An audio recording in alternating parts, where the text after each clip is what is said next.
Oh, now I don't know, Mark, can you hear me? Yes, I can hear you. I've lost my, I've lost my video. There we go. I'm on, yeah, mine shows a Facebook page. I see Kim big on my screen, and I see everybody else little. I don't know how to get back to. Oh, if you look, there is a, there should be a, up in the top corner, either on this side or this side. Yeah. You have viewing options where you can have everybody the same size, or the main person or whoever's talking at the time shows big, and then everyone else shows small. Or you have the option of just showing the person who's talking at the time. Okay, So I've got you big and everybody else small at the moment. Maybe I'll just leave it like that. Oh, view options, I got it. And Denise needs to turn on her sound. I've got it on, but I'm trying to figure out how to see people. I see you, Mark, but I don't see the view options. Okay, check either up here or up here. Mine says leave meeting or more. And then when I check more, it doesn't say meeting settings. Maybe that's it. Oh, I could touch up my appearance. Yeah, don't do that. I had someone make herself look like a potato, and then she couldn't get herself off. So all through this very formal meeting, the chair looked like a potato, and nobody was taking her seriously at all. I don't know. Can you? I can't see if mine even is showing up. So can you see me? Actually, we see something that says quick quilted miniatures and written by Zip. There we go. I think you had your camera turned around. And, yeah, I couldn't tell what it was showing. And Russ, you got your microphone turned off. Oh, there we go. No, yeah, somebody muted me. I'm wondering why I'm looking at Dave's desktop. Maybe you were muted on purpose, Art. Yeah, I know. Gotta muzzle me. You can't muzzle me. There. Thank you. That's what I needed. Oh, that's perfect. That was Mr. Bowman. Mr. Bowman. Art, you look very official there with your microphone. I like it. This is my NPR setting. I'm reading to my kids during spring break, and I wanted to give them a good audio experience. Oh, nice. I got fancy. Yeah. I was waiting to hear you say "Good morning, Vietnam." Yeah. Good morning, quarantine. I did post that one morning as we were logging on. Good morning. Might be more appropriate to say "Good morning, Japan." Right. But nobody's there. I think this is everybody who's going to be showing up today. This is it, isn't it? Are we missing somebody? No, this is everybody who responded back saying that they would show. Oh, okay. Very nice. Well, this is a good alternative to meeting together if we find that we can't meet together in the summer. Yeah. Yes. I was really looking forward to going bowling with you guys. We will. Virtual. Yeah, I was going to say we can do that. I'm sure there must be some online game we can play together. And trying to get this all going and everything, I just realized that I failed to send Kristen anything on this, so I'll get her an email. I'll let her know that we're at least trying to do this for the time being, and that will get something a little more solid put together once this bug decides to leave the earth. Yeah. How are you guys all doing with regard to that? So Art, obviously you're teaching, so you're teaching from home, so you're working every day doing things remotely with your kids. Yeah, actually we just we did it for 2 weeks, and we're on spring break for a couple of weeks. And then nice. The Belgian government extended the stay-at-home command until the end of our spring break. So technically, hopefully, maybe they'll lift it, and on the 20th we'll be back in school. But I'm not holding my breath for that one. So I know school's not going on here either. We're homeschooling. right, yeah. Well, yeah, we're distance schooling. Mhm. I've heard so many school systems in the States already call it a year for their kids, and I'm hoping that doesn't happen for us. I'd like to see my kids before school lets out, but you never know. That was my niece. She's homeschooling. She's Oh. actually working on a project Good right for now. her. Yep. Yeah, in Michigan, Art, they decided to call it a year. So they've already canceled the rest of the school year and told the students they won't be going back. So they're doing distance learning for the rest of the year, but no more face-to-face classes in Michigan, they've already decided. Yeah. Okay. I Here think in- Go ahead. I was just saying, I think it's inevitable that it's going to happen here too. We just don't know it yet. How is the healthcare system they're managing? It's like Canada's. They pay a lot into it, and it's very low cost. Well, my wife and I have had some interaction with it. She's getting thyroid treatment, and I've just recently had a procedure for an abscess, and so those costs are surprisingly low. Like I've actually been to a couple hospitals. But one hospital I went to for the examination, I got that bill and it was under €200, which is like, $250. And I was poked and prodded and scanned and a lot of things. So You don't hear much, at least here in the United States, I don't hear much about Belgium in regards with the virus. So are things kind of under control there, or are you not hearing much about it? no, we're on a, stay at home. I think they're managing it. I'm not sure if they've peaked yet. And then the languages spoken are French, Dutch, and a little bit of German. So we get our Facebook, and the couple of the newspapers publish in English. So we're looking there, but we're not hearing very much. But it's like everywhere. It's not as bad as Italy, but it's, it probably could have been better had we gotten ahead of it, but the government's doing what they can. Right. Where are you at now, Barb? I'm in England, in the UK. And how are things there? Getting worse, just like everybody. And I guess we're more like Belgium or the other European countries as opposed to the US, because the government says lockdown, only go out for essentials and essential travel, and only go to work if your work is essential, and you cannot do it at home. And the whole country is like that, except for the people who've probably been out this weekend because the weather is nice here. We've had miserable weather for 3 months. Belgium's maybe been the same, but we've had absolutely rain, cold, miserable every single weekend, lots of storms, and now it's nice and nobody can go out. But we're under countrywide lockdown. All the schools have been closed. Everything's online for the rest of the year. The way the school system works here, kids who are seniors in high school have big exams at the end of their senior year. They're called A-levels.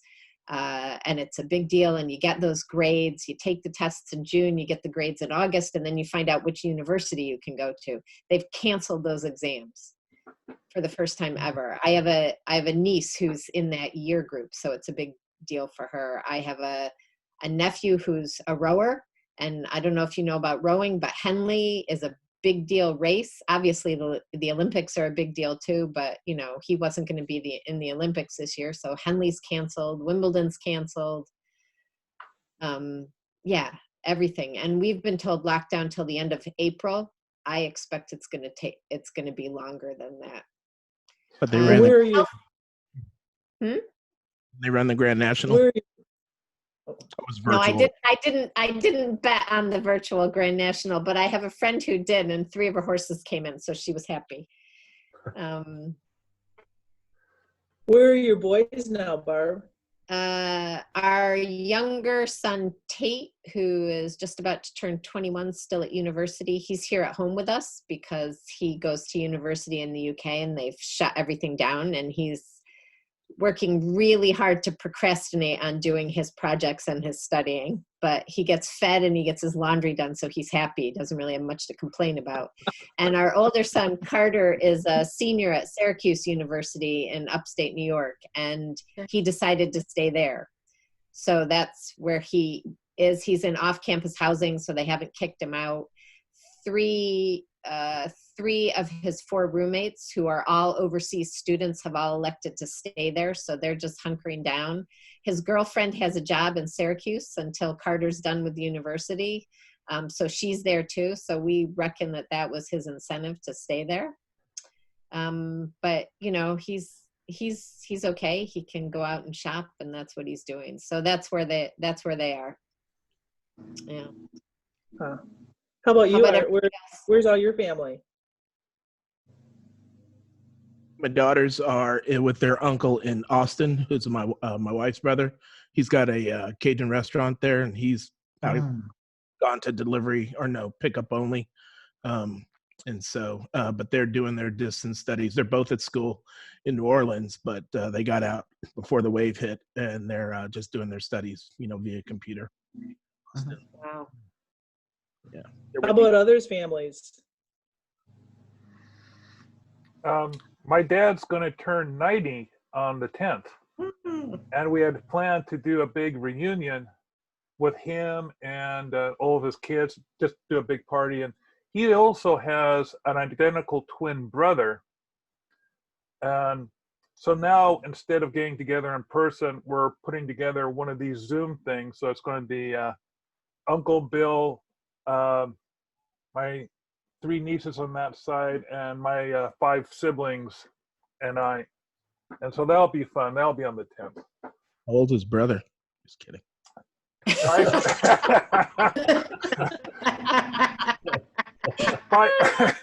5 minutes older than he is. So Mark, will it be easier to teach them how to Zoom or us how to Zoom? Actually, my brother Randy has been nursing my dad along, but teaching my dad how to use Facebook, it was like 3 or 4 trips over to his house. And I think my mom uses Facebook more than he does. My Uncle Bill, he's all over Facebook, and he leaves the strangest comments because some of the wires are loose. So that's where he gets it.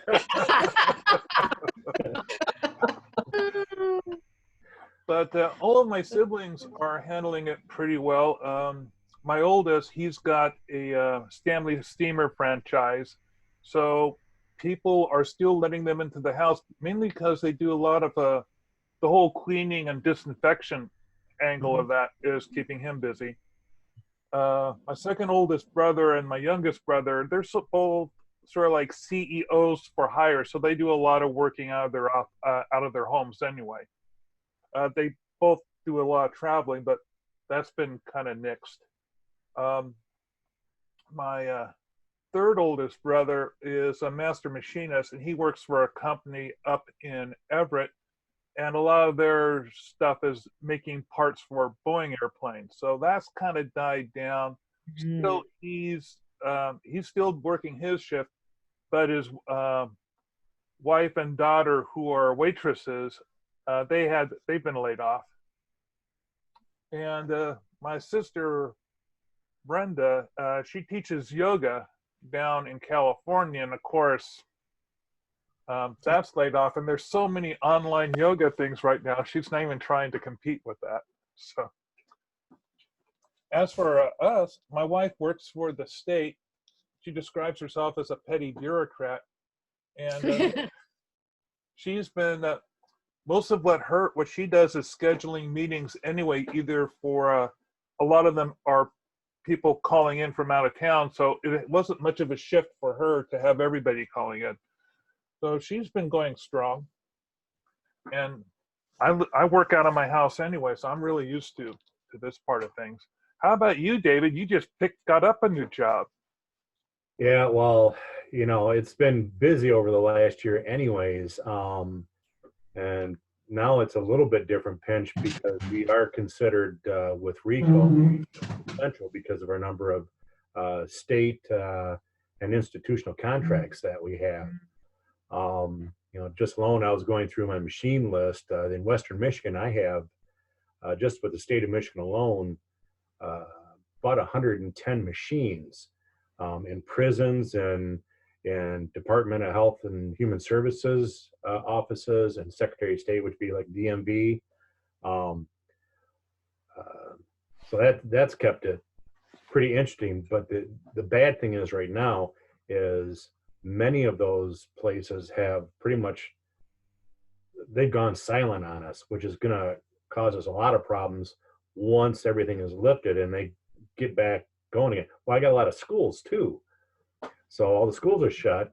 That's kind of a good thing. But when these machines sit and there's moisture in the air and then it's warm and they're not being used, it's almost just as bad as them being used. So we're going to be inundated with service dispatches. And I'm also certified, have been for almost a year, on cash recyclers. They're the monster like ATM machines that are in the back offices, the cash offices of Target, Walmart, Sam's Club, Menards, Costco. So we do not only break fix dispatches on those, but also preventive maintenance, which ends up being about every 2-3 months. Costco has been about the hairiest, busiest, stupidest place I've ever been, with this, all of this panic buying and stuff going on. The very first stay-at-home restriction type day that happened, I happened to be up in Traverse City, Michigan, and I could not see the end of the line, the checkout lines. Each checkout was open, and every manager that was in the front there had beads of sweat just rolling. They were running so much. The previous day to that, they sold right off from a 53-foot semi-trailer every roll of toilet paper out of the truck, never made it in the store. Just crazy.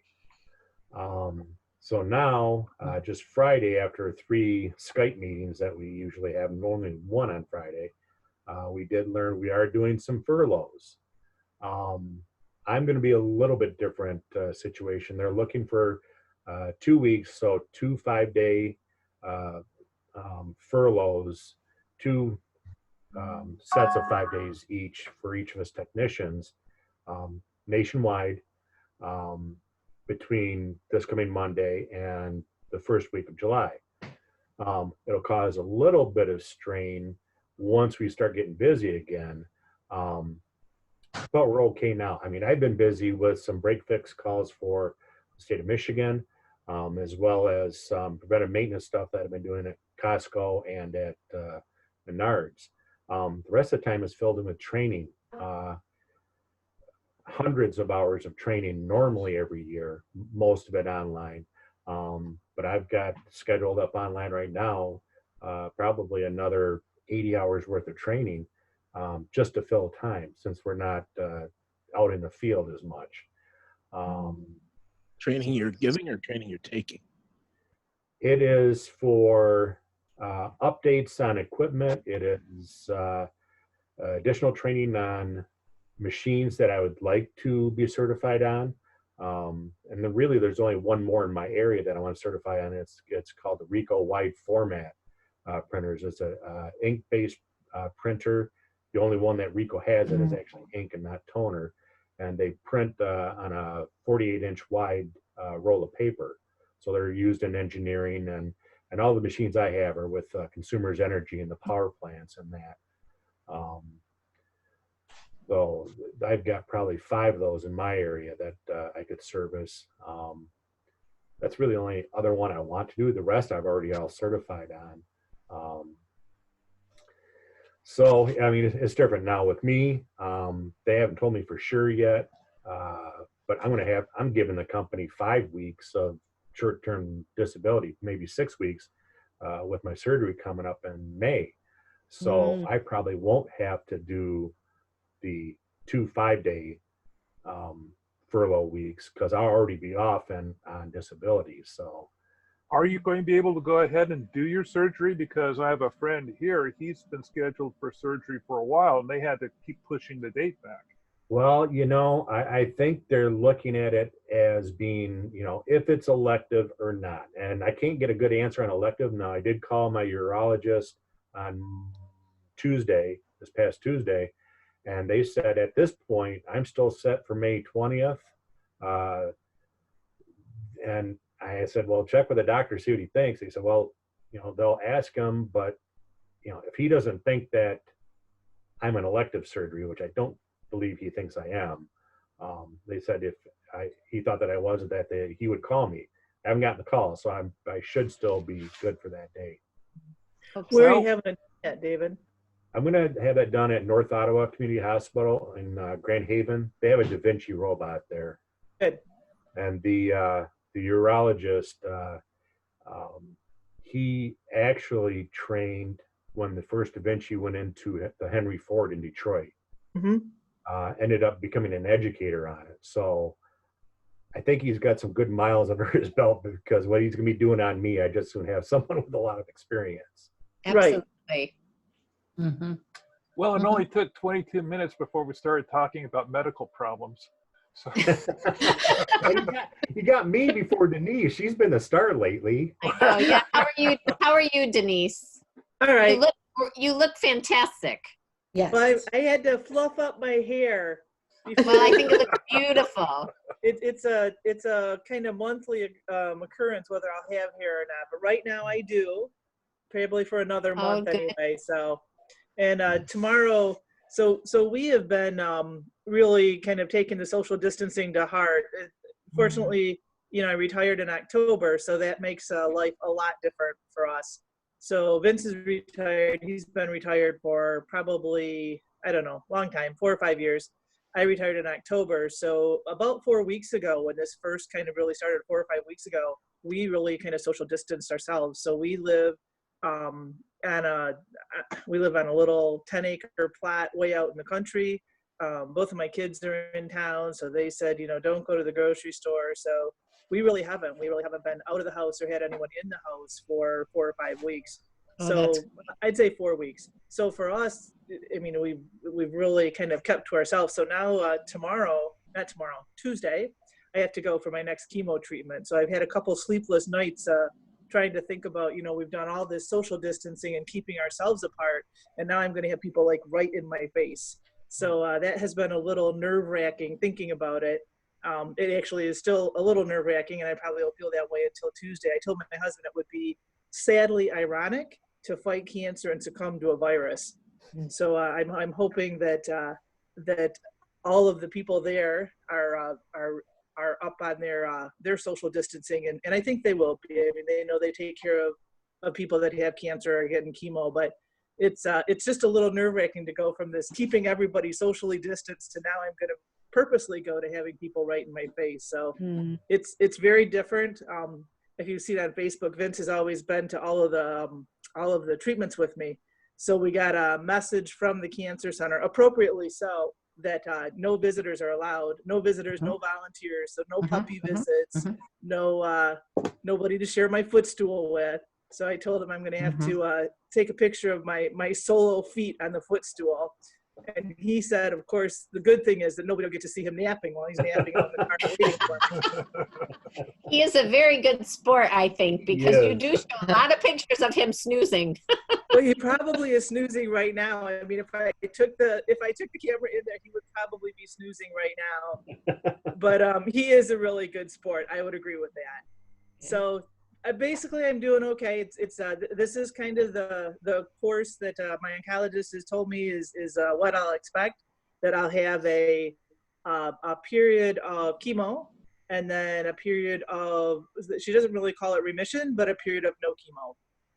And she said that this will kind of be the expected course for me. So I'm getting used to not getting I'm trying to get used to not getting too attached to my hair, and knowing that it will periodically fall out, and then I'll get a chance to regrow it, and then it'll fall out again. So each time so far it's come back, it continues to come back curly. So I think those hair follicles have just decided they're going to stay curly.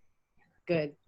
when my mom hairs fell out, it came back curly and even softer than before. Is that the same case with yours? It is much softer. It's fallen out completely twice now. The part that I dislike the most, I mean, I think I knew this, but it never really occurred to me, is that you lose, at least I do, I lose my eyebrows and your nasal hair, and I mean, you lose hair just like on your head, you lose hair everywhere. And I don't mind losing hair like in my armpits or stuff like that, but losing it in your nose, when you, at least for me, when I lose hair in my nose, I get nosebleeds a lot easier, which doesn't really make sense to me because your nasal hairs don't really humidify anything. So it doesn't really, I don't know, it doesn't really make sense, but that's what happens. So that part I'm never that enthusiastic about. And my son is always very enthusiastic, saying as soon as the first like hair starts to fall out, he's like, "Mom, I'll shave your head for you." And he's hard to hear, so I'm not listening to it. So, yeah, he has a totally shaved head, so I think he's hoping that I will join him in his baldness. But so far, I just let it kind of fall out. Yeah, my mom liked being bald. She stayed bald for about 2 years afterwards. Yeah, I so far I just let it kind of grow back in. The eyebrows are the part that I think is really, it feels really weird to have no eyebrow and no eyelashes too. I think if I didn't have glasses, having no eyelashes would bother me more, but because you have the glasses, your eyes are already kind of protected. So it is I think more annoying, like when you wake up in the shower or wake up in the pillow and you got hair all over your pillow. That's just annoying. And do your eyelashes grow back? They do. Yep. Oh. Slowly, and not like it takes longer, I guess, to say. So I definitely have eyelashes now, but I don't have as many as I had like last summer. So I told my oncologist I'd really like to have a longer cancer-free period so I could get more of my eyelashes back. And so far, she has not figured out quite how to do that yet. She assures me there's other reasons that I should be worried about it too, but I keep telling her it's my eyelashes that I'm mostly worried about. How long is this cycle supposed to happen for you? Yeah, this one's a little different. So this is a new chemo med for me. Last summer was an interesting experience for me in healthcare. You know, I've been in healthcare my whole life, and so taking care of tons of people, but having tons of anaphylactic reactions last year. I actually had 5 of them. My husband and I both decided we don't ever want to have another anaphylactic reaction because we haven't decided which is scarier, to be the person experiencing it or the person watching someone you care about experience. But either way, we don't want to do it again. So they switched me to a new medication. This one, I only get chemo once a month, which is nice because it's not every other week, but it will go for, she said, 6 months for sure, probably 9 months and up to a year. So that part isn't as exciting. Last time it was done in a shorter period of time. So this one works a little slower and takes a little longer. She also said, we have this kind of ongoing discussion. One of the reasons I like my oncologist is because she lets me have a lot of input into my treatment discussions, or as Vince says, she lets me think that I'm in control. And thinking of going for this whole year is not really what I wanted to do. I was hoping to go jet skiing this summer. That was my big plan. And so I've told her that with doing chemo only once a month, I can be sick for that first week after, and then I plan to go jet skiing this summer. And Vince isn't sure with the social isolating. I said, you can socially isolate on a jet ski. Yes, I'm the only one on my jet ski. Yeah, and I don't have to be by anybody. So I'm hoping this summer, as soon as it warms up a little bit, which in Michigan will be a while yet, but I'm hoping to go jet skiing this summer. Go for it. Denise, without a bunch of details, so is this just done IV, or you don't have a port, do you? I do. Yep. You Right. do. I don't think you can see it. Yeah. That's Okay. it, Art. It's right there. Right. That's all you need to see. Excuse me. It's right here. Yep, I do. And they recommend when you, at least my oncologist recommends afterwards, when we finish the first time, she said she recommends leaving in a port for 2 years afterwards, just in case it recurs. And obviously that was a good decision on her part. So it just makes life much easier. Getting blood draws, getting chemo in, when you don't have to go through your IV, or Right. excuse me, through your veins, it's a lot easier to go through a port. Okay.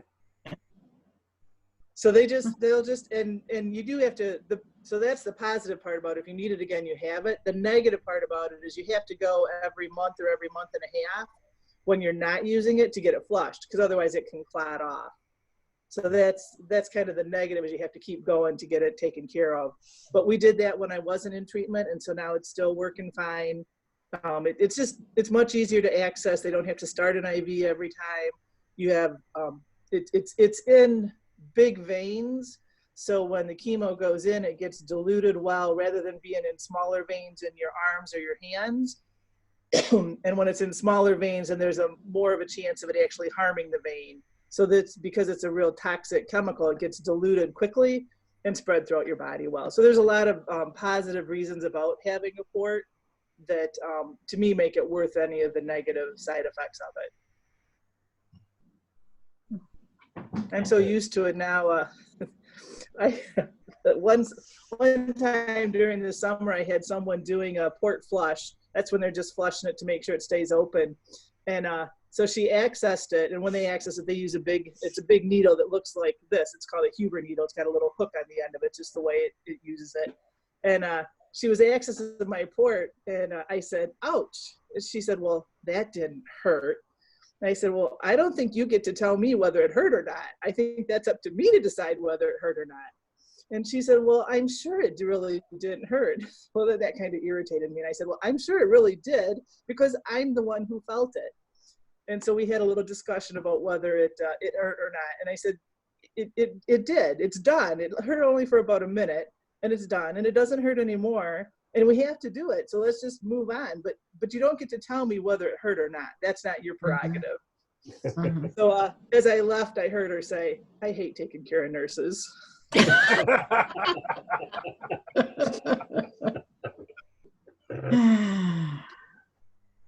So what's something other people are looking forward to this summer? I'm looking forward to jet skiing. What's some of your other looking forward to things? Kim, say something. Kim, say something. Kim. Yeah, I want to hear from Kim. Kim, where are you? Are you in Pennsylvania? Yes, I live in Williamsport, Pennsylvania. Do you know where it's central? Have you guys ever heard of Little League? Yes, I was going to say that's where the Little League is, yes. And I don't actually go to Little League very often. My kids are older. We used to go when they were in Scouts, but we don't go over there very, very much. There's just too many people. Though I do have people come stay at the house sometimes, and I have somebody this year we met. He comes from Germany. He's from Germany. He's going to stay at the house. I have 3 kids, and I'm raising my sister-in-law's kids, and we're homeschooling right now. I'm still working. I'm an audiologist, and I've worked part-time for the last 4.5 years since I took in my sister-in-law's kids, and I'm still working. I don't see as many patients. And Barb, you know how you said about social distancing? Yeah. I'm looking in people's ears. And I have to get right close to them. Wow. Starting this next week, we will be wearing masks. I have a mask at the door, so if I leave, I have to take it with me, and they have them at the hospital. But they didn't have them last week for us. My husband does gross pathology, and he's had a mask sometime last week. Everybody got checked. As we walk in the building, they check us.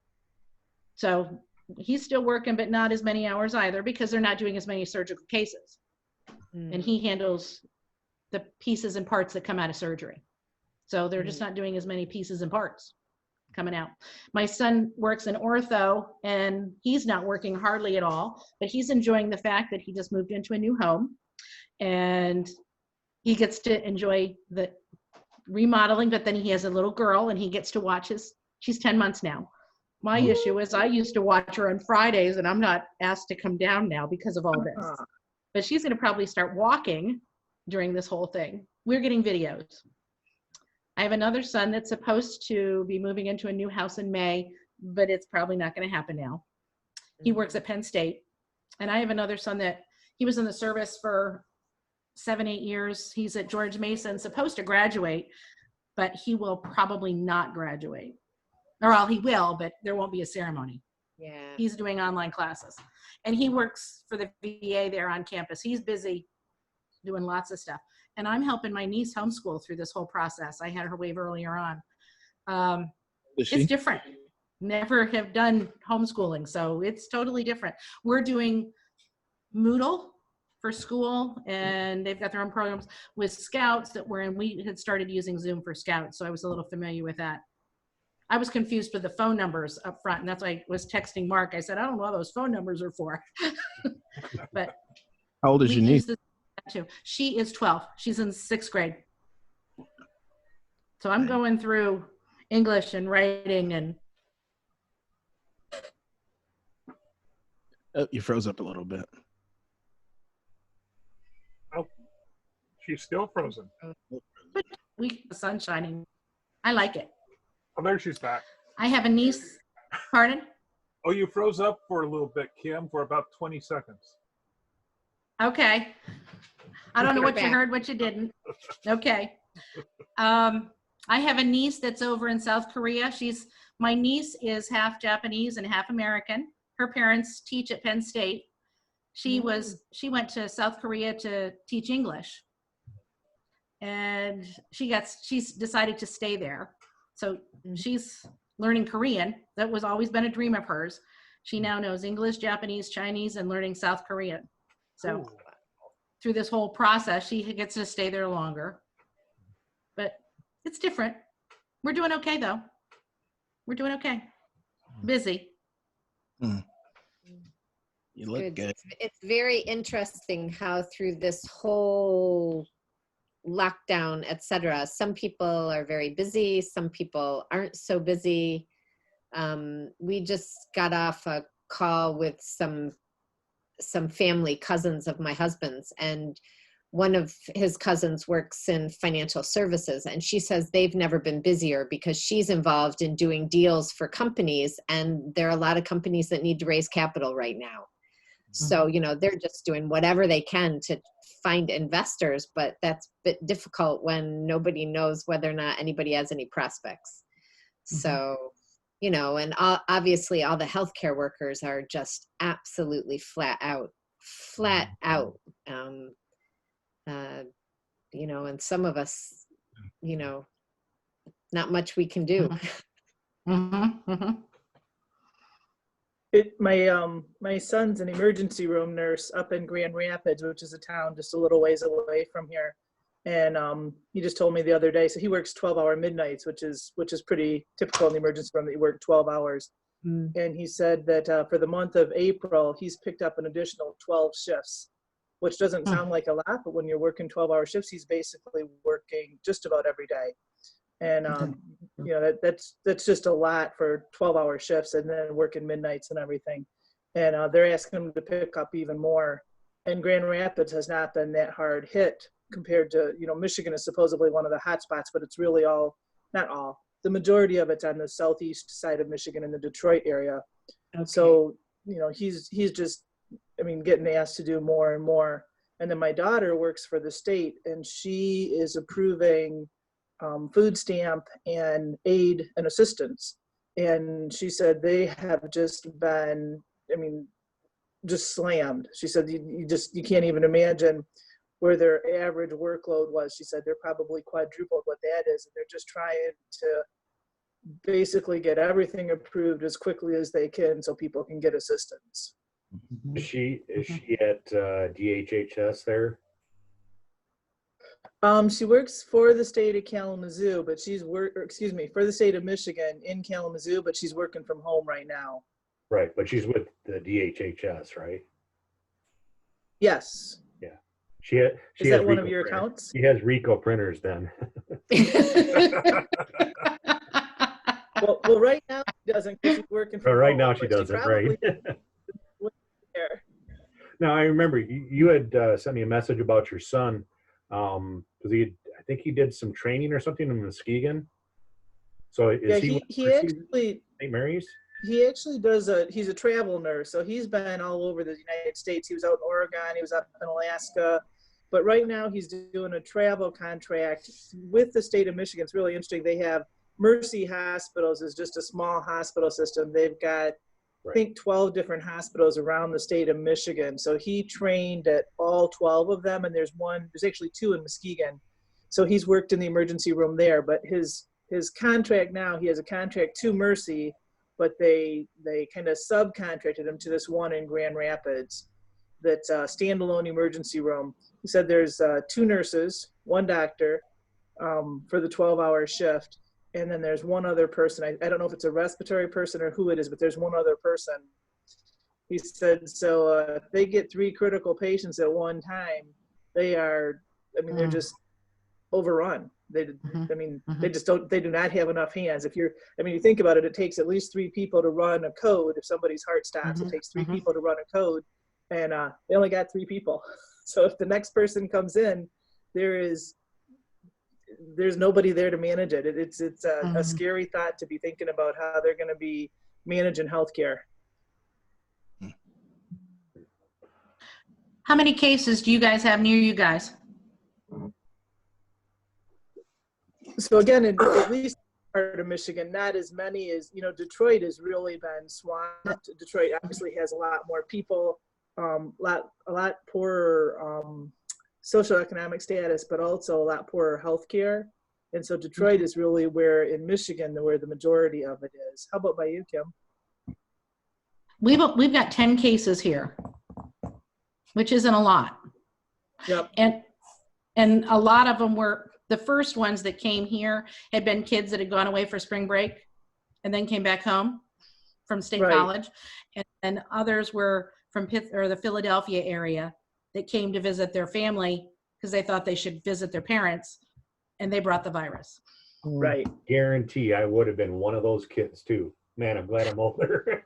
And my son, who's in Fairfield, Virginia, or Fairfax, was wishing he could come home also. His roommates attempted to drive down to Tennessee within the next 2 days to stay with her parents because classes are canceled. So she says, I should go home, but I don't know. I discouraged it. Is she going to go just to visit or to stay? To stay. Yeah, it's a little different because you can get there and then kind of self-quarantine for a couple days to make sure you're not bringing anything with you. It's the kind of going back and forth that's really worse, right? If she was going to go and then stay there for the duration, whatever that is. I mean, yeah, because that's a good thought. Good thought. My girls left New Orleans. They had a chance to stop by their grandmothers in Lake Charles, but once they saw how bad, the virus was and how susceptible it was, or how dangerous it was for older, they said, no, we'll just go straight to our uncles. Just didn't want to. So. Did your girls think about getting home to Belgium at all, or did they pretty much decide to stay in the U.S.? Now, our older daughter has been doing an internship with the Air Force, so she was kind of obligated for that. That would start as soon as she finished school in May. But our youngest, who's in the middle of her freshman year, we had toyed with the idea, but then seeing how rapidly it had affected, the world and how, airlines were just basically shutting down, we just decided to let her stay with her sister so they could be together and then be with, family in Texas. So we thought, but ultimately, we said, no, it's not worth it. Yeah. I'm glad they're not New Orleans. New Orleans is really hard.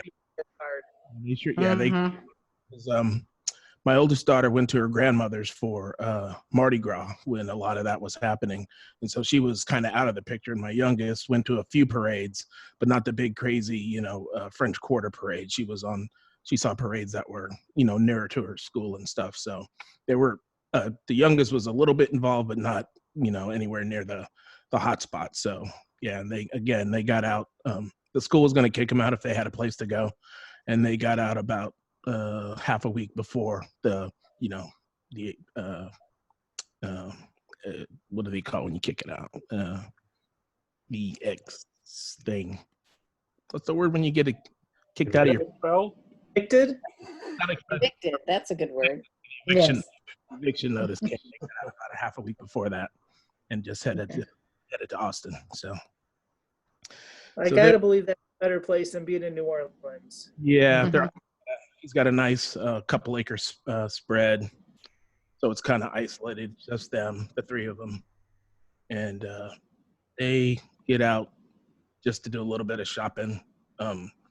Youngest had a computer problem, but we took care of that. And then, their uncle's just doing the restaurant and coming back. So and that'll be their life for the next few months. Mm-hmm. So we're happy they're safe. Yeah, We're doing. I play. I got enlisted to play drums for our church band. So once a week, I get out and do some social safe distancing with a couple of chaplains and the praise team to play some music on Sunday. So that's my venture. Good for you. Good for you. Is that something that we can all link into to watch, Art? We can all be cheering on the drummer. Can I drop a link in here, Mark? How do I do that? You go to the chat room. Down at the bottom here, you'll see a little button that says chat. Click on that, and then you'll have you can type in a little message there. Yeah. Could he do it in our Facebook group? Because if you do it on here, once we post the link in our Facebook group. I'll drop it there, and you can see. I've been playing for the last couple of Sundays because our keyboardist, who's a keyboard extraordinaire, his brother was the chapel drummer, but he had an incident on the bass one day and got himself banned, and so they called up the reserve. They called up the JV. So are you still having services? Do you have a congregation? So we live stream. We don't have a congregation. Oh, okay. It's the band and a couple of chaplains. Our newest chaplain has become a director / producer. He's got quite the setup, webcams everywhere, and he's trying to order switching equipment. It's kind of crazy, but trying to offer the full experience, I guess, in a streaming mode. But yeah, the chaplain. So if we get on and make comments to the drummer, nobody will care, right? No, but I'll probably get teased. That's okay. So all the more reason to do it then. Because Susan watches it every Sunday, and I think she gives me a shout out, but I'm not sure. She says she does. I know she watches.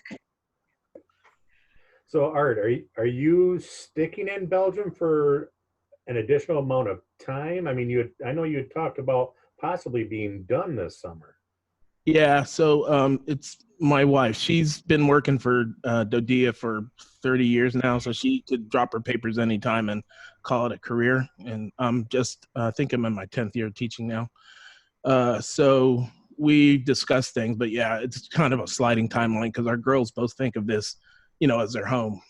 We came when they were 5 and 3.5. So. Oh, so you've been there a long time. Mm-hmm. Since I retired from the service in 2005. So this is our 5th year. So yeah, we've been here a while. So we're just kind of playing it by ear now. Obviously this is gonna throw a wrench in the works, but we've talked about, how it might look. She might retire and head back to the States, and I'll just move into somebody else's place and rent their place for a while until I figure I'm ready to cut bait and go teach in the States. That scares the heck out of me. But so yeah, or that we both, just call it quits, and I just I leave Dodds without any kind of stake in my pension.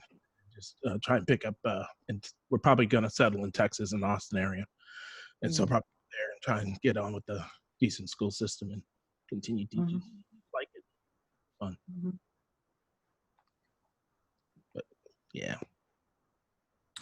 I'm nosy. Who lives in Albany, New York, that we were going to originally go there? Well, we've got a couple there actually, either in or close by Albany, and that would be Ruth. Barbara, that part of New York? Participated just very little, and I've mostly had just conversations across Messenger with one of her daughters.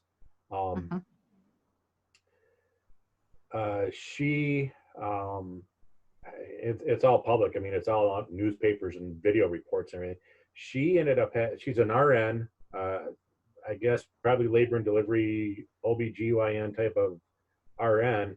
Went to work at the big medical center in Albany there, I think at a university or nearby, and had a heart attack right at her desk. And luckily, I mean, great place, I guess, to have a heart attack in a hospital. But she had so much damage that she ended up being put on a LVAD. Is that right, Denise? Left ventricular assist device. Yep. And carried that around for like a very long time, I guess. Couple, 3 years, which is hard on the rest of the body. And then probably the best lucky thing is she ended up getting a heart transplant. But I think her recovery was hard on her. It was hard on hearing and sight and stuff, which I guess has recovered. That's normal. That's normal. It's hearsay, kind of. Ruth has told me a little bit about, but most of it's through her daughter. That's how I connected with Ruth, was through her daughter. And Tim Gergich is also in the area. He's a teacher, professor, or something at the university nearby there. It's hard to tell where people are from Facebook. Yeah. Well, yeah, because it's kind of like one world, number one. But thank God for Facebook, because otherwise we wouldn't be here right now. I know. Right. Dave, you've done an amazing, amazing thing by bringing us all together. Yep. Really I agree. yes. I've always been very selfish in my own ways. And, I originally started out, I was always curious about what everybody was doing. And, I had misplaced a lot of the paperwork, which I've since shared, that showed where people were from and showed their dad's name, their religion, and all the stuff that nobody would ever share anymore. Yeah. And that I came across again, finally, after moving a couple of times. I'm like, there we go. Now I got an internet. I could start looking. And I would look, and I'd just bomb out everywhere. In fact, I'll say part of the story when Art gets back. The internet's a great place. Facebook is a great place for finding information. You can find out stuff you really don't want to know too. Like, I've seen the surgery I'm going to have. I shouldn't have watched it. I remember doing those. So, and I think, Denise, you had asked me this question: how did you find me? And I'll tell you guys, because it's no big secret. The guys were easier to find, except Art's back. Art, I found, I think, a couple times, but it was his dad. I thought, God, it can't be already so dang old, But I had forgotten Art is a junior, So, so I kept bypassing him, and I'm like, well, it can't be him, So I don't even make any connection. Now, with women, it's a whole different story. Difficult. Your name's So here's the unfortunate thing, and I wasn't going to tell anybody, but Denise asked me, and I told her, how did you find us girls? I'm going to tell you, obituaries. Because that's the first thing that comes up when I look for Denise Learman. It comes up with her dad's obituary. It has her new name in it. Yeah, because when they wrote the obituary, they put both my maiden name and my current name. Interesting. Right. So that led me on the path pretty much to everybody else. Kristen was the hardest. She was absolutely the hardest because she had no social media footprint whatsoever. I've had actually conversations recently within the last few months with a sister-in-law of hers, or a former sister-in-law. It was like her brother's ex-wife or something. That I'd been sending messages out on Facebook because, number one, it's free, and the only thing that could happen is they could say no, or say go pound sand. But almost every time I got a response. Kristen's son in Texas applied with a lot of apprehension, and he was almost upset with me, like, how dare you contact me to try to get to my mom? I'm like, dude, we were in Japan together. I'm just trying to find out, And he's like, well, I'll send her a message and let you know. I'm like, okay. And he got back to me within a couple of days. He says, yeah, here's her email address. She says it's okay to contact her. I'm like, God, thank you, but sorry to have bothered you. But even then, Kristen's been appreciative of the things I've sent her. Sounds like she's been going through some rough times with a mother who is convalescing, probably some other family things going on. I don't know. She didn't get into it. I'd hate to speculate, but she ended up moving from Idaho to Texas to Florida is the last I know that she's at. And so then, you know, it's kind of spread by wildfire. I had commented on a Facebook review, replied to a comment on a Facebook review to some type of I don't know if it was a store or a insurance company or barbershop, something that Terry had commented on. And I replied to this, like I said, Terry, if you were in Japan, send me a message. And she never sent me anything. Like, oh geez, maybe that's not her, you know. But it was the same name. I'm like, how many Terry Coviellos are there? There can't be many. I'll tell you, there's 100 million Art Rosses. But anyway, so eventually, I think Terry did reply to a Facebook message, and then she actually helped us get in touch with. Why am I drawing a blank? The Asian artist Eric. in New York. Eric. Thank you. Jeez. She had some post office mail and other types of correspondence with Eric over some time, and knew of his studio and different things like that. So, you know, she helped get him to recognize that, hey, we're all on Facebook, you know, come hang out with us. And so he joined up, but, you know, he's not active, obviously, in it. But again, I've been selfish in all this because, you know, I just wanted to find out people because I had lost stuff, you know. Hey, I wasn't good at writing letters, you know. Sometimes I'm not good at picking up a phone, but with it being much easier to connect and communicate. I mean, shoot, Mark and Terry and I probably crossed paths in Seattle and Tacoma. Oh my God, yeah. When I was there in 1984. We were probably on opposite ends of the food line, or, you know, maybe me and Terry were at the bar at the same time. I don't know, but, you know, I worked in Kirkland, Washington, where all these deaths first started from the coronavirus. You know, I was there for about 2 months, and then I was downtown Seattle. Just the craziest things. And we missed each other so quickly. Like, at one point I was living in downtown Seattle, and another time I was living in Bellevue, which is like, you know, hold your breath away from Kirkland, and just kept passing each other. Yep. I got one for you. I was on active duty in the Air Force near Tokyo, and Terry ran into one of the guys I flew with. Wow. And each other, yeah, we hooked up. We found each other in late 1980s, 86, 87 maybe. Okay. Wasn't there a movement where I think it was a couple of girls were trying to get together for a reunion about 5 years after we came back? This was during the college years.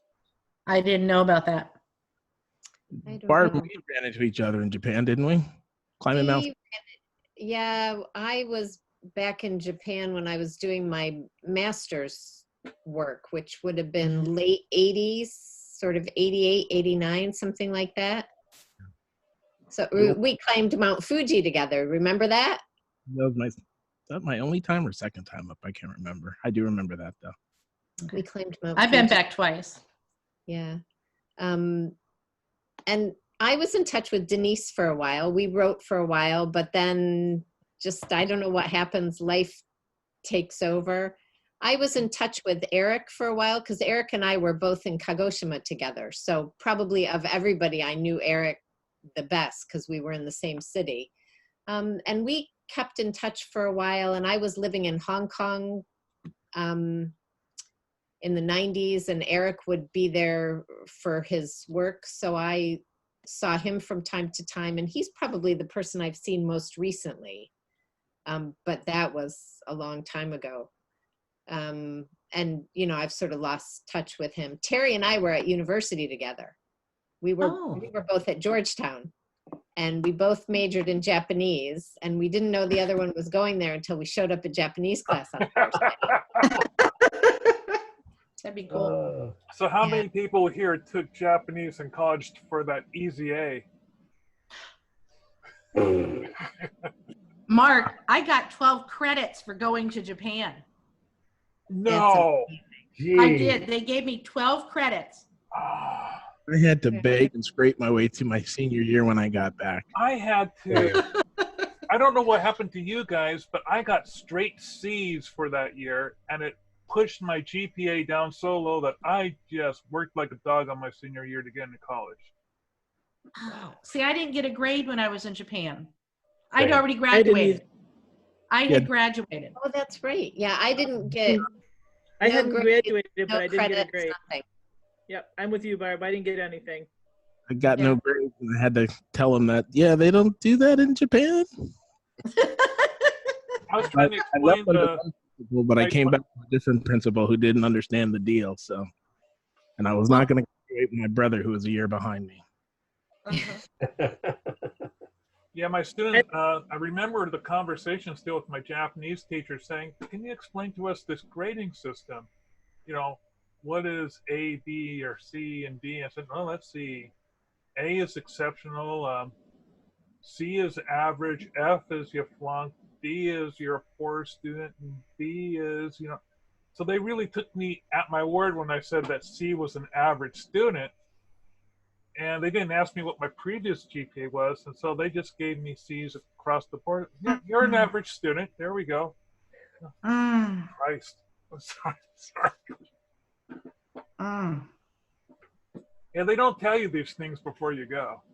When I should have. And the really good thing though, and Art might remember some of this, is the Japanese are a very trusting and honest culture. I think we all know that.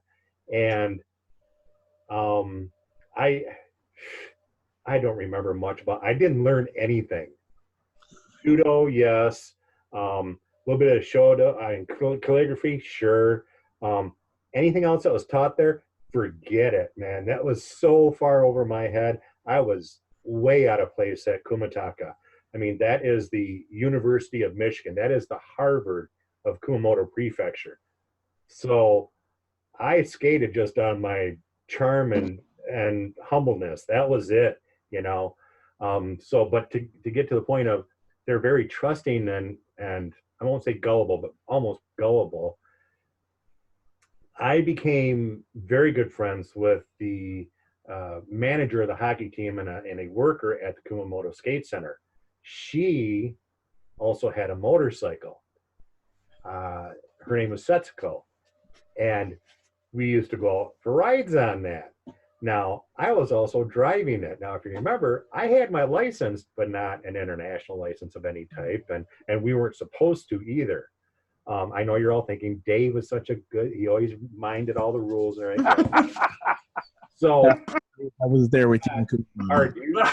Do you remember there's a shrine at I think it was at Mount Hanaoka. You could see it from the castle. It's a white dome up on a small mountain towards the bigger range to the, I wouldn't even know the direction, to the southwest of Kumamoto Castle. Hananooka Shrine, I think it's called. Anyways, we were heading up there one night. I was driving the motorcycle, and we got pulled over by the police. Setsuko gets off the back. I get off, and two Kumamoto officers come up. And I took off my helmet, and they were, of course, very shocked, number one, that of my height, and that I was not Japanese. So they asked for, credentials, information and stuff, and I handed them my Michigan driver's license. And they walked away. Of course, Setsuko's freaking out. She's like, oh my God, you're going to get sent back. I said, just chill. They come back and they say, so why are you driving? I said, well, because I have an international operator's license. It doesn't say international. I said, but in the status, I said, it's O. I said, that's for all other countries Oh, in Michigan, Denise, you'll know, O is just operator. That means you can drive a car. Uh-huh. And so they walked away. They were discussing back and forth. Of course, I'm sweating bullets, and Setsko's about to have a breakdown. They come back and they said, okay, everything's in order. Have a good night. We drove away. Oh my God. And I did. I thought, this is it. Every other time that Brother Pat swore he was going to send me back, and he didn't. I thought, this one's going to do it. I was a little more careful from that point on.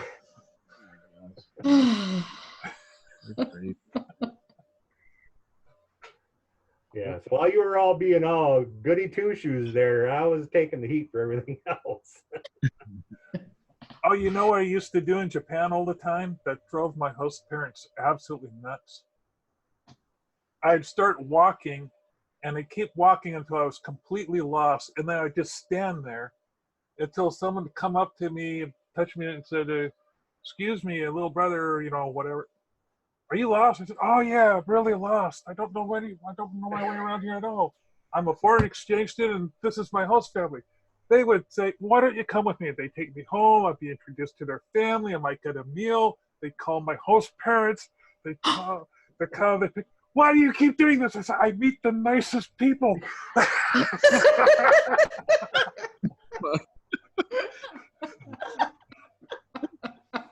I don't know how many times I was, yes, I apologize. I'm sorry. Oh, that's funny.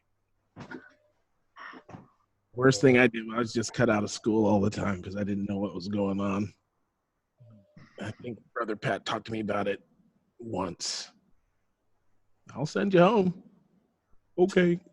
I always thought you had it so rough because you were right underneath Brother Pat's keen eye all the time.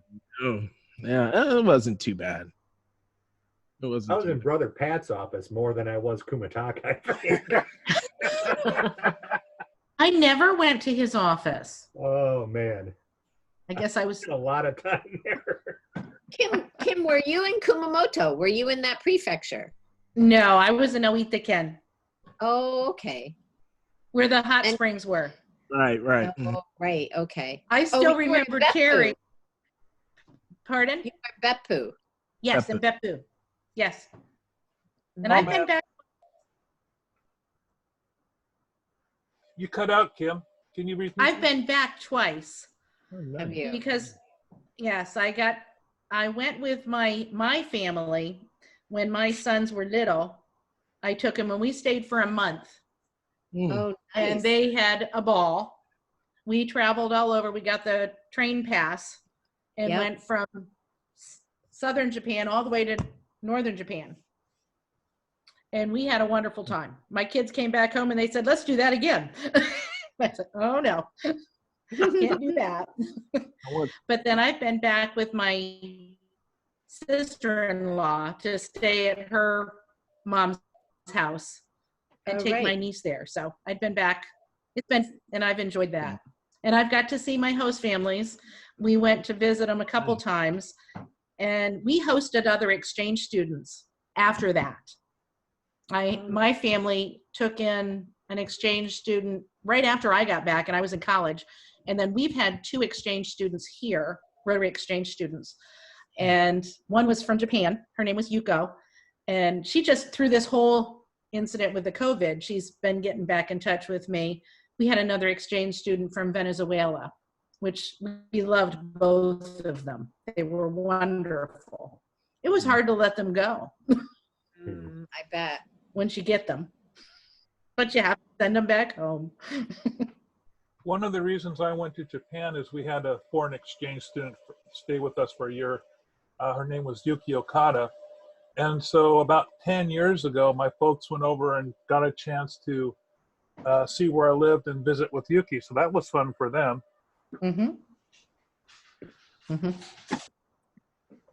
I ended up in Japan only because my dad was there after the war, because he was, and you've probably seen it in my post, he was in General MacArthur's general headquarters marching band.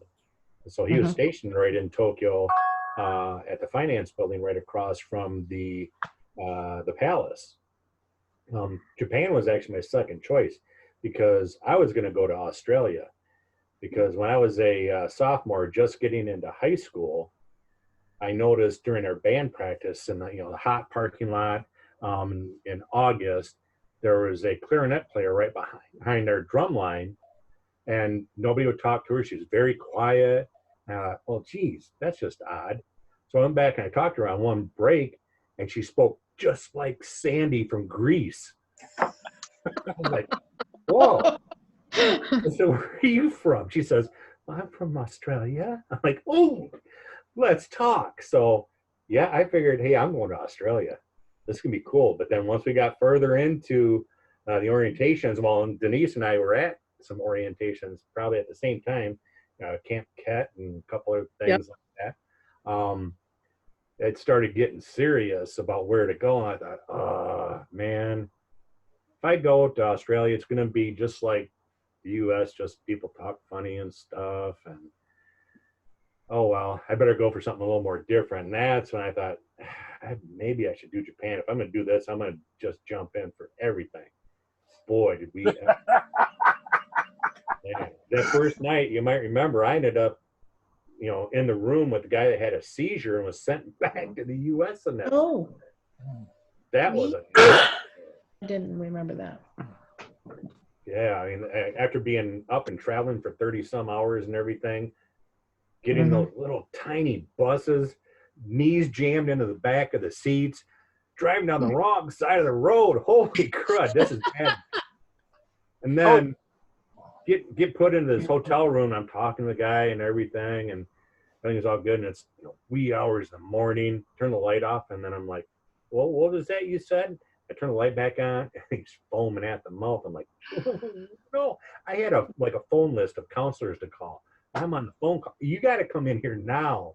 Something's going on with this dude.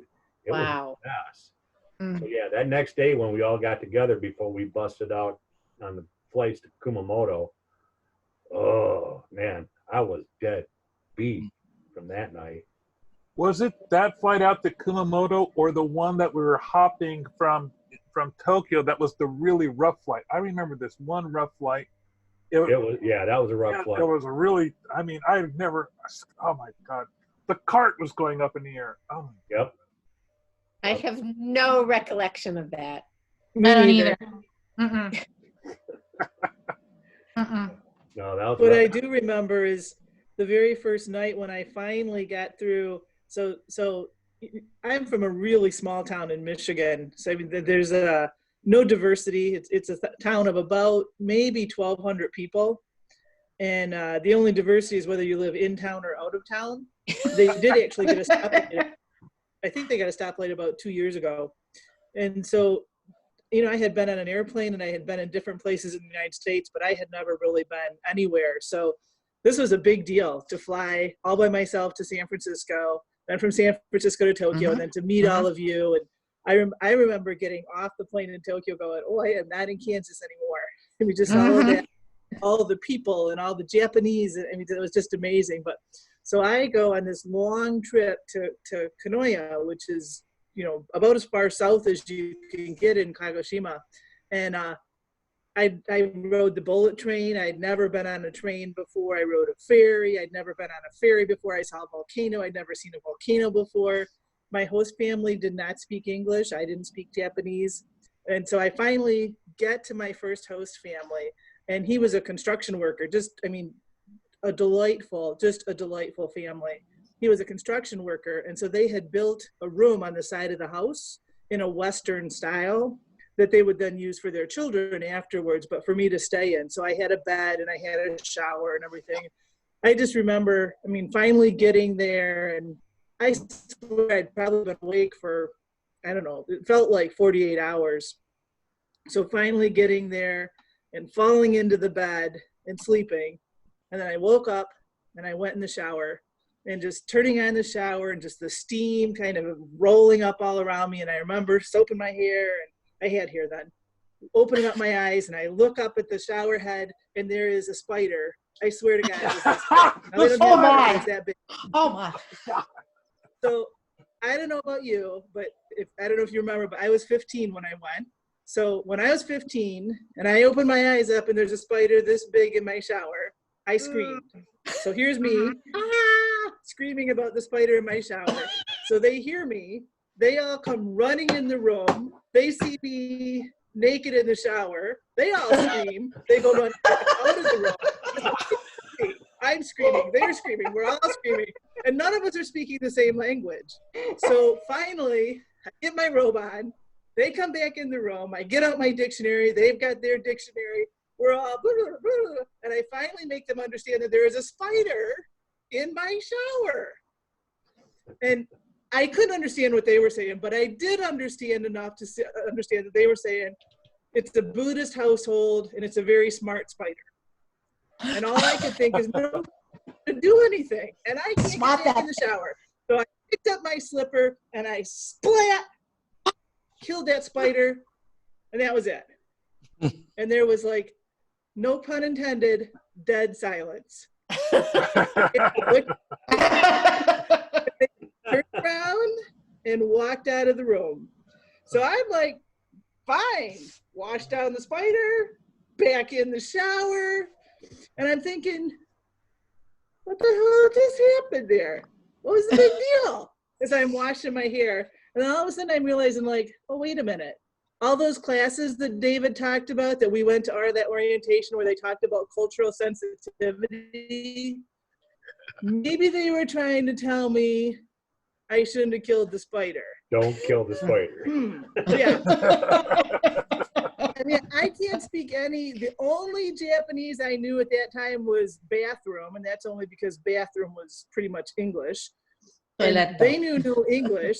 So I get my dictionary and I'm like, okay, I do not want to be the first person sent home within less than 24 hours. I mean, but brother Pat wasn't there, but I was still worried. So I get out my dictionary and I find the word atonement. I'm sure I butchered it. I'm sure I didn't say it right. So I go back out and I try to have a little conversation with them with my dictionary. They must have understood because I spent the next 3 weekends cleaning the graves at the gravestone, tombstone at the graveyard. And they didn't send me home. But that was my first night in Kanoya.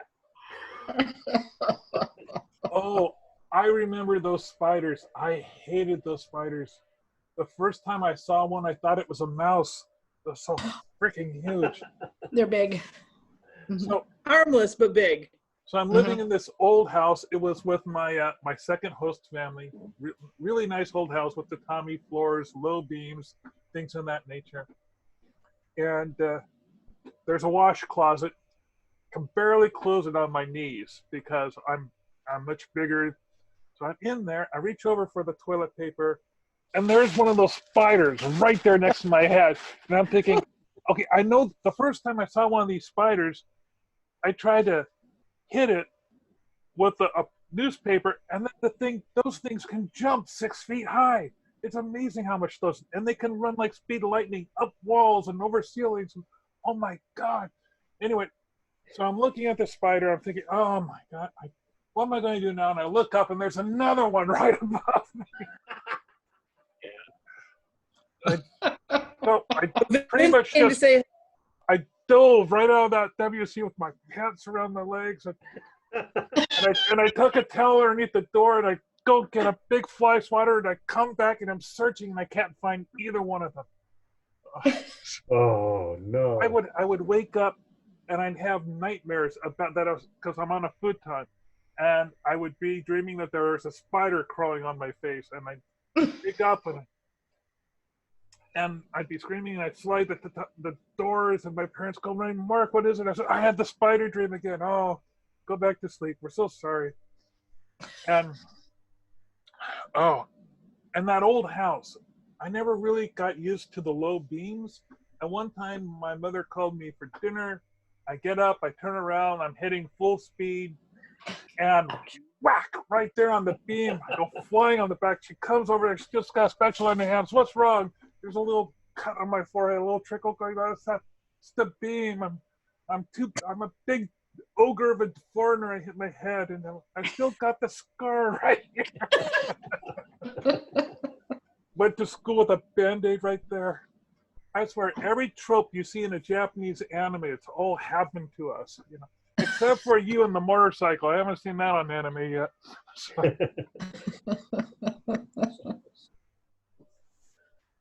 Hey, Denise, bring my fishing buddy back. Mhm. Hang on, he's coming. oh, have you gone fishing with Vince? Not yet. Denise won't let us. Oh, Hi, Vince. Hi, How you Vince. Good. Meet up, guys. Hi, Vince. David wants to know how come you haven't gone fishing yet? Where? Anywhere. Anywhere.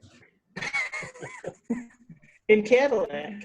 I just drove past. Left the house. I just drove past Lake Mitchell the other day when I went up to Traverse City, up to work Well, at that Costco machine. They There's just boats got out there. They just got the ice off the lake right now. So Vince is actually talking about getting the boat out in April. It's April. We were, Let's go. you know, David, when you mentioned about coming to Michigan, we were talking about it would be more fun to go to Cadillac than it would be to come here. Yeah, a little harder to get to. Well, unless you brought everybody into Grand Rapids. Right, a little harder to get to, but it'd be a lot more fun. They've got the 2 lakes there, and just, I mean, it's just a lot more.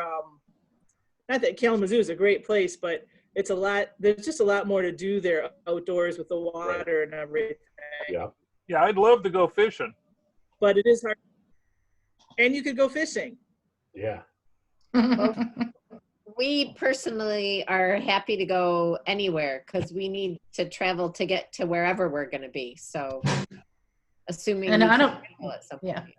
Yeah. You know, and that's the thing too. When I first started looking at, you know, where could we have this when the idea was first brought up, I did something in Google Maps. That's, you know, I put in everybody's city basically, and it said here's center. Well, it dropped us somewhere in the northern Atlantic, just south of Greenland, I think. I was, well, it's not going to be a big enough boat for all of us out at there, I think. So then I did something else. It was called a statistical geographical mean center of something. And it dropped it like just within like 30 miles of Albany, New York. I thought, well, that might be doable. And I thought, wait a second, I got to go back and look at stuff I had started accumulating. And I looked at one of Brother Pat's obituaries, and it had him buried there. And then all of a sudden I had this epiphany, like, oh, that is just way too weird that we would have our first reunion basically at Brother Pat's burial site, you know. That was kind of like really weird. It's just awesome that it worked out that way. I wish we could have been there in July, but right now, this bug flying around, I don't think it's going to happen, you know. Mm-hmm.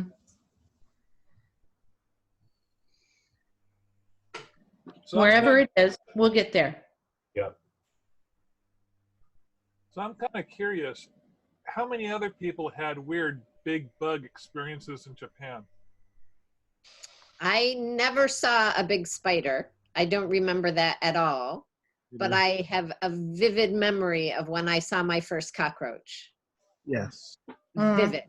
And I also had a Japanese style bedroom, you know, so things were on the floor and I probably wasn't as tidy as I should have been. So I just throw clothes or whatever.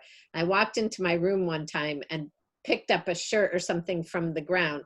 And it was huge. Honestly, it was 2 inches long. You know, it wasn't one of these little tiny things that you see in other places. 2 inches. I screamed. They all came running into the room. What's the matter? They're like, ah, Goki Booty, ah! And they thought it was so funny. But I grew up in upstate New York. It's cold. We just do not have cockroaches there. I've lived in plenty of other places since where you do, and you cover your drains and everything so they don't come in. But a 2-inch cockroach for your first experience, that was. I had no idea that cockroaches flew until I saw them on the pan. Yeah, I was taking a bath. I was rinsing off. I go reach for the tub. I pull the tub. There was this big giant 2-inch cockroach. I'm like, throw the tub on it. You know, all it does is it washes over to the other side of the room, flies up and goes out the window. I'm kind of like, Hair. Mothra. My third host family and my younger brothers had Japanese fighting beetles. Oh, They yeah. were the coolest things, man. They had like big old rhino horns on them, big, huge pinchers. And so we'd get them out every now and then. We wouldn't let them fight or anything because the things were vicious. And my youngest brother ended up, they're, being silly. Let's see who can keep their finger in towards their pinchers the longest. The youngest one lost. That thing latched on, and it was all I could do to pull those pinchers apart to get his finger out. I thought for sure he's going to lose it. Yeah, one of my little host brothers, he had a rhino beetle as a pet. He'd hold it all the time. He loved that thing. Yeah, they're pretty cool. They're big. I don't remember pets. I don't either. None of mine had pets. In my fourth host family, he was a mechanic. And so their house was above the garage that they had done. It was almost like a big stadium type building. Big open room, multiple bedrooms. But it had this hollow tin ceiling rafter situation above it. And there was these stray cats. One was called Mabo. It was sort of like adopted by the family. Had one of those little short, cute tails. I'll post a picture of this cat later on. And every now and then, pigeons would get up underneath the eaves, and they just grab Mabo and stick him up there, and you'd hear this big commotion as he clears house.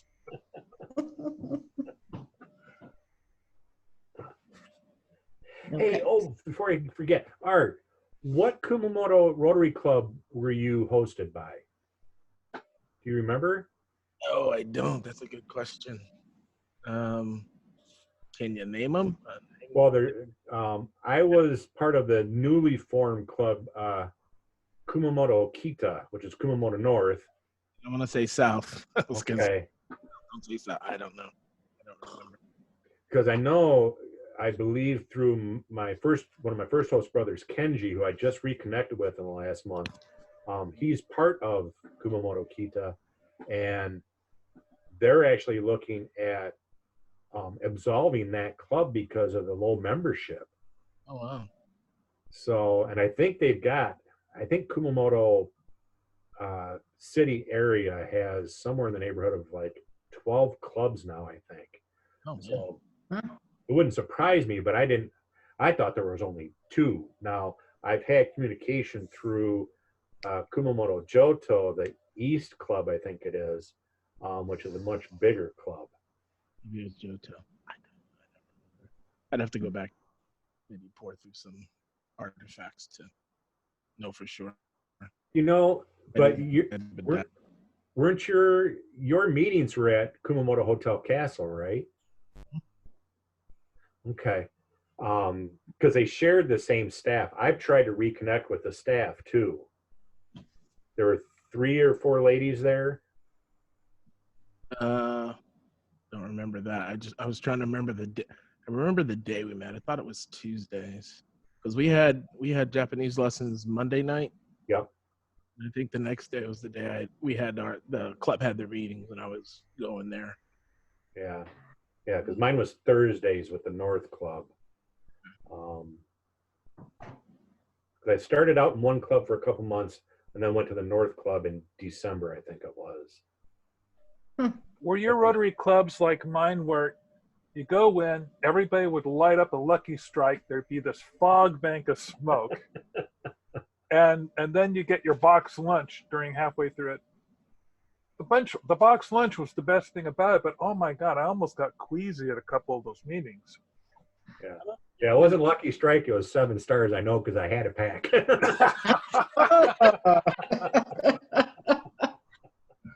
I didn't go to very many meetings. They didn't have to go on a weekly basis. Every week. I went every week. Yeah, we went every week. Eric and I usually were at the meetings together, and we weren't with different Rotary clubs. I think there were 3 in Kagoshima, and we rotated sort of. We'd both go to one meeting one week, next Next week, a different one. Operative between the. I bet I was once a month. I went once a week. It was only one club. It was a smaller. Yeah, In Kanoya, it was very small. I was one of only probably maybe 2 or 3 foreigners in the whole city. One was a priest and myself, and there might have been one other. So, I mean, it's a good thing I came from a small town because I was used to a small town. So everywhere you went, everybody knew who you were, and it was a big deal. The Rotarians loved to have me over for dinner. They took me, if there was a theater play or anything unusual, they would take me out of school and drag me off to see all sorts of different theaters and stuff. And they loved to have me over for dinner, take me out for restaurants, or it was the big deal to have me come over to there. I'm sure it was my charming spider smashing personality. But in reality, it was more that I was just a novelty. So probably you three, Denise, Kim, and Mark, were the only ones that didn't have another exchange student close by then, right? Yeah, We the only, didn't have, no. Oh, Barb was close by. Barb and I Yeah, actually we saw each saw other a each couple other. times, but it was what, an hour trip to get there, Barb? Yeah, longer? but we did it a couple of times. I know I went to see you and went to your school, and you came to my school one time. Yep. I think you went to Rotary with me as well, Yeah. which was an even bigger hit because Barb had blonde hair. I did not. In the in Izumi, there weren't any other foreigners around. I was pretty much it, except one time Carrie Caldwell came to the town, and of course I immediately found out about that because everyone said, "Hey, there's another foreigner in town. You gotta meet her," and she was from Michigan too. Oh. And it was through her. I was just dying for books. I didn't realize how rare it would be to have something to read. I was a big reader. And it turned out that her family had, next door to them, there had been a foreign exchange student to a university. So they had this big box of books. And if I was willing to pay like $50, I could have this box of books. I said, okay, I'll pay the $50. And he must have been a humanities major because it was all these books like, Lewis and Claire's Main Street, Moby Dick, all those things. And I just gobbled those up. And later on in college, I really aced humanities because I read everything at least 3 times. Dude, I think Art and I probably saw each other a couple times a week, it seemed like, at least. Who was our instructor? I forgot his name. Mr. Omori. We had him every Monday. Every Monday. Well, that was a treat. Here's an old Japanese English teacher that did his schooling, his English schooling in a university in Texas. So not only did he speak Kumamoto Ben, which is, you couldn't get any more monotone, but he put it with a Texas drawl. Oh boy, that was something. Plus, I think he was 3 sheets to the wind by the time we got there every Monday night too. It was fun. Oh man, it was fun. We had that Australian exchange student show up. Was that Pippa or? Right. I either welcomed her or saw her off at the airport. I found a picture the other day of me there with her holding a bouquet of flowers. And like I say, I don't remember if it was her arriving or leaving. Was she Rotary too? I don't remember. I think she was there on maybe a different exchange, or maybe she was, and it was just on the Australian school year versus what we were doing. They usually go on a different schedule. And she had lived a bunch of different places too. Like, didn't she live in Russia for a while? Ooh, I don't remember that. Then she wasn't Rotary, because Rotary did not go to Russia, because that was my first choice. Her family. It seemed like she had spent some time there. She wasn't anything like Alison Cartmel that I remember, because she wasn't like Sandy from Greece.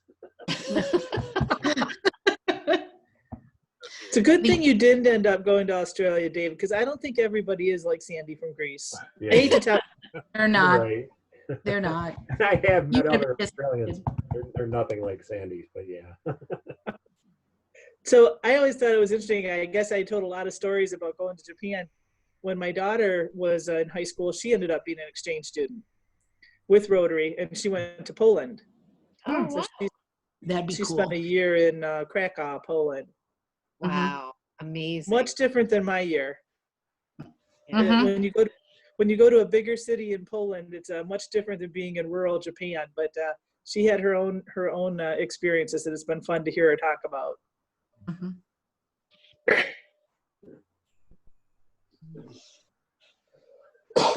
How often I really looked forward to when all of us got together, but I don't think we all got together that often. I remember we got together for Christmas. There was the arrival, the departure, and then I think there was the other time that we went to was it Kumamoto to Kagoshima. I remember being on the beach at Kagoshima. We went to every prefecture once because then we were tested. right. We got together and we all had Japanese testing. Yeah, so what, 5 get-togethers in total then? About once every other month or something like that? It was about every other month. Yeah. That's funny because I had forgotten completely. Matter of fact, I still don't even really remember it about the testing. And Oh, we had man. I remember the That's how- testing. About Yeah. that. That's why I got credit, because our diploma was all in Japanese, and Father made sure that we had a Japanese textbook. I still have it, but it was a college textbook. Oh, was it that big red The thing? Big red one. I've Big been red trying- textbook. Can you send me the information for that? Because I've been trying to get it again because I loved that textbook. It was the only thing I knew that could kill those damn spiders. It was from University of Washington. I know. I was trying to find it in the University of Washington library, but I couldn't locate it. Maybe I didn't. I have it right here. Wow. There it is. Ah. There it It is. was huge. That's the author. Oh, your screen froze up. If you could send me A that big book. If you could send me all the book information. I will. I'll send it. Oh. Yep, I can do that. But that's what it was. Japanese has gotten so bad. It's like this is a pen bad. So I do not remember that book. Dave? Don't. If I got something like that, I guarantee it went into a. I didn't look at it. We had a kanji book as well. Oh, I still have the Yes, I kanji have the book. kanji book. I The have that. orange and black one. Yeah, I got This that. book was $15. Oh my. Getting lessons, Dave? I don't know. Mark has it in his diary that I didn't study, so I guarantee I probably don't have the book. I'll take a picture of this and send it out. You were good at kanji. You did well at the kanji tests. I spent all my years studying. That's all I did. That's all I learned. I remember the book, but I don't remember the test or studying. I don't remember. Well, I remember the test. I remember the studying, and I never did as well as I thought I should have done. I've got a letter from you, Art, that's all in kanji, and I know you just wrote it. I'm afraid to share it for someone to translate it because that one looks familiar. That one I remember. Yeah, that one. Yeah, that looks familiar. No, that's what I spent my year doing when I was in class at school. I was just practicing kanji over and over. I was looking at girls. I wasn't studying. Also remember, I was at an all boys school. I know. I think I rubbed that in then too. So I must have went to the right school because they gave me classes like swimming, flower arrangement, cooking, calligraphy. I had all sorts of fun classes. I mean, I had some other classes too, but I had all sorts of fun classes. I had all those too. I was in the home economics stream. Maybe that's what I was. I just remember taking cooking, and I mean, I had an English class which I thought was very funny, and I mean, but I don't remember. I remember I taught myself how to type when I was there. they asked me, they gave me an option of one, and I said I'd take a typing class, and they found an old English typewriter for me, and I taught myself how to type, which is why I probably still am not a very good typist. Get up your own method. I had taught myself how to type back in the 8th grade. So I was typing like mad the entire time I was there, sending letters back and forth. But only one of my Japanese host families had a typewriter. So, do you remember the paper that you would write home on? It was ultra thin and Yes. Yes. Yes. Yep. So I found this app to help me learn kanji again. It's called Kanji Teacher. It's a cool little app on your phone.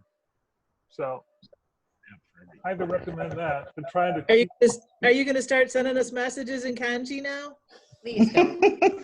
Yeah, I was gonna say, please don't. I was really fortunate. About 2 years ago, I was sitting down watching the Super Bowl, and I didn't realize I wasn't really using Messenger a whole lot. I didn't have it rigged to go up on my phone, so I wasn't seeing. There was this 2-year-old message on my phone saying, "Hey, are you the Mark Monlux that went to Japan?" I responded, and it turned out to be a friend I'd met in Izumi way back then. And it was really great to reconnect with him over these years. He was one of the students that went to the other school. And for some reason, I got on with him and he was part of a band. And I would always go over to their place and hang out with them rather than with any of the students from my school. None of those, my school was kind of a tough school. I didn't realize this, but my dad had kind of whispered to them, Mr. Okada, say, "Hey, when my son comes over, can you make sure that he takes architecture?" Because my dad really wanted me to be an architect because he didn't think of any other future for me that could make money as an artist. So he figured I could build houses. So instead of going, Mr. Okada pulled strings and made sure that I went to the Kogyo school rather than the Koko school. So it was the blue collar school. I learned how to do all those wooden joints without nails. That was a fun thing to take. But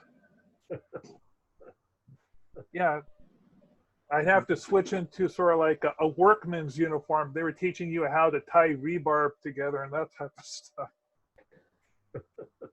But I was really wanted to go to the other school because that's where all the art classes were. So. Hey, Mark, did you get any other interest? I mean, like, were you expecting Terry to be on today? No, I didn't get any other response like that. I got emails from all you guys, and I did post things out on Facebook, but I did send you a text saying, "Hey, if you could forward the emails along to everybody else." I just wasn't getting any feedback. Yeah, so I didn't expect Ruth or Eric for sure, and Kristen. I didn't email her, so I did think Terry would be here though. I was kind of hoping Tim would show up, but who knows what hit and miss. He's hit and missed on things, I don't know. Yeah.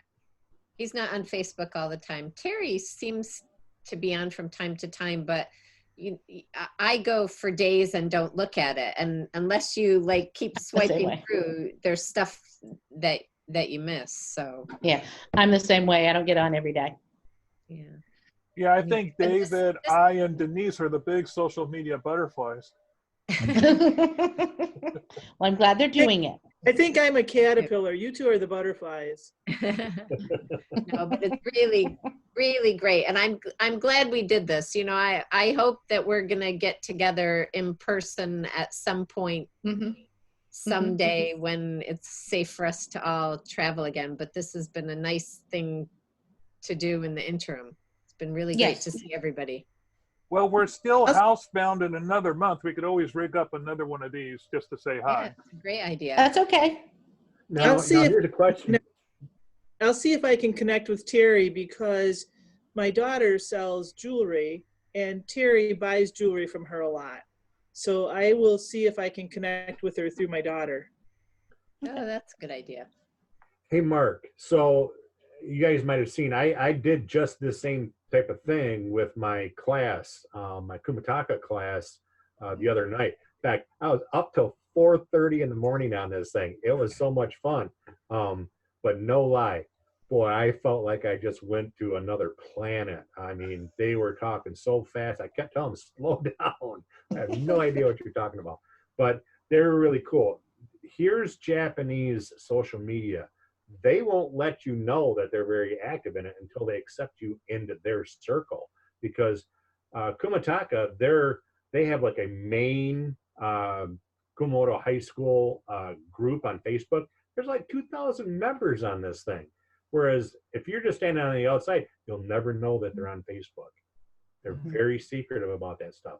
And then they have individual classes. Like my group, my class group on Facebook only has like 90 members on. And quite a few of them are kids that I remember, people that I remember from my class. But I've mostly connected with them through Line, the app Line. I know, Mark, you've gotten on that. Yeah, I like Line a lot. Line's pretty cool. But like, you know, this meeting that we did the other night, they have, in fact, I'm ordering a green screen because they have the coolest backgrounds in their cameras. You know, one guy, the guy actually lives in San Francisco, I think. Every one of them is an engineer, a doctor, and I'm talking not like come let me check out your cold situation. These are brain surgeons. They're, you know, scientists and all this type of stuff. Way out of my league, but they're so patient with me and they're having fun. And then they talk to me in English and then zip right back off to Japanese and just blow me out of the water. But one guy had a background, he kept changing it. It would be the San Francisco Golden Gate Bridge, and then it was a bunch of cherry blossom trees. And then he walked off the camera and came back, and he must have had some type of Snapchat filter because he had like this orange tabby cat, a tomcat, sitting on his head, and it was like moving its tail and stuff. Well, I thought for sure this cat was real. I didn't realize it was just a filter, and it was like positioned on his head, and it would move with them. And a little bit later, I'm like, hey, wait a second. That's not a real cat. They all started laughing. I'm like, come on, man. There's 27 of us people on this thing. I said, it looked like a real cat.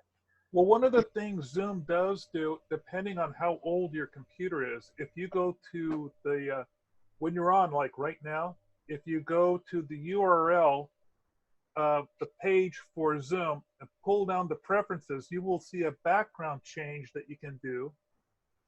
And if you have a green screen, there's a green screen option, but they do have a couple of preset images, but you can also put in your own. Yeah, there you go. You just set it outside your window.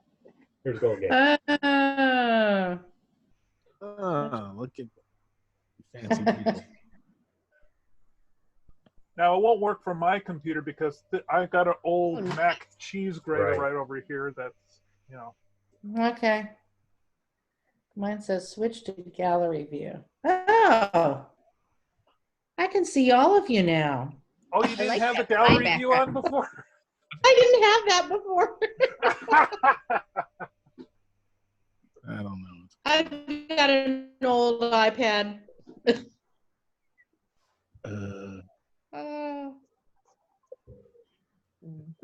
Cool.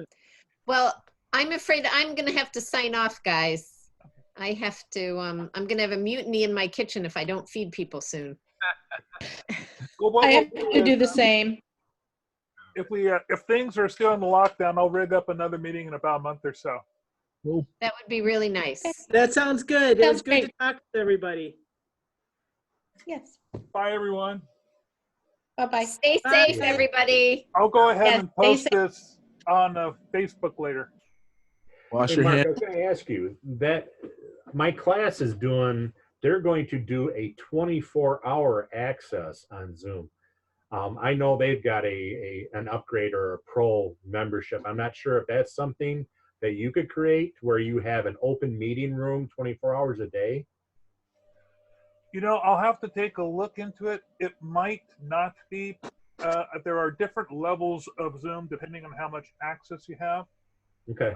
But I've only recently picked up the Pro. I picked up the Pro because I wanted to have this meeting go longer than 40 minutes. If you just have the basic, you can only do 40 minutes. Right. But you can also do as many people as you want. But I'm finding out that I have a lot more controls than I did before on the basic package. I'll see what's available. But okay. Yeah, check it out, because that way what my class said was, that way people can jump in, jump out anytime they want. So that made it not that they have people, well, they do have people scattered all over the planet, so they could have a couple, 3 people just meet up whenever they want. That room was always there for them, and they had a common meeting code and then a password. That's all they needed to get into it. Actually, I think I can set up something like that. Okay. Or I know that I can set it up so that people with the code can come in. It might be that I'll look into that. I'll see what can happen. I'm going to jump off, guys. You Okay, take care. right. Stay Nice safe. seeing you, Stay Barb. well. We'll talk again. Bye. Bye. Bye. Bye. Yeah, that'd be something to check out.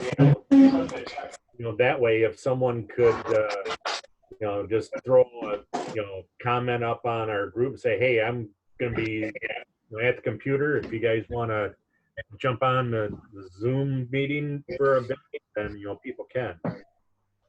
Yeah, I know FaceTime can do a one-on-one meeting, but I don't know how good the FaceTime is at a group meeting. I've never tried doing that before. Right.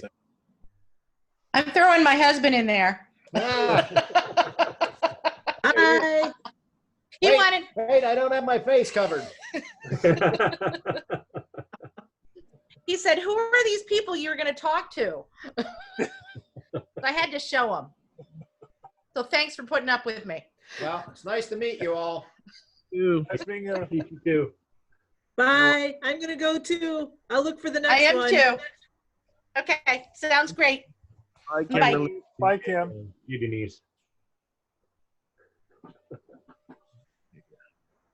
And then there were 3. And there were 3. All right, we got rid of the chicks. Now we can talk stuff. No, man. That's kind of how it was. I mean, wasn't that kind of like? Well, one of we our are. first meetings? Should I So- stop recording at this point? I'm going to turn off. Yeah, you might want to.